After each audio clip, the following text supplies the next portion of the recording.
একটা কবিতা আবৃত্তি করব। কবিতার নাম আমার গোপন প্রেম। লিখেছেন নির্মলেন্দু গুণ। যেসব নারীকে আমি গোপনে ভালোবেসেছি তাদের সঙ্গে আমার কখনো বিচ্ছেদ ঘটেনি। পক্ষান্তরে আমার প্রকাশিত প্রেম সমূহ পূর্ণ হয়েছে বেদনায় বিচ্ছেদে। তাই মনে করি প্রকাশিত প্রেমের তুলনায় অপ্রকাশিত গোপন প্রেমই ভালো। যাকে ভালোবাসতে ইচ্ছে করবে তাকে আমি গোপনে ভালোবাসবো।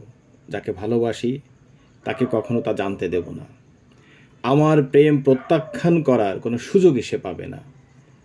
আমি তাকে ইচ্ছে মতো ভালোবাসবো, প্রাণ ভরে ভালোবাসবো, যতদিন খুশি যতবার খুশি ভালোবাসবো।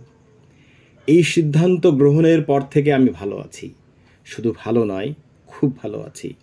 প্রেম নিয়ে আমার সকল উদ্বেগ ও উৎকণ্ঠার অবসান হয়েছে। প্রিয় নারীদের ভালোবেসে আমি এখন পরম স্বস্তিতে আছি। আমার আর কোনো ভয় নেই। ধন্যবাদ।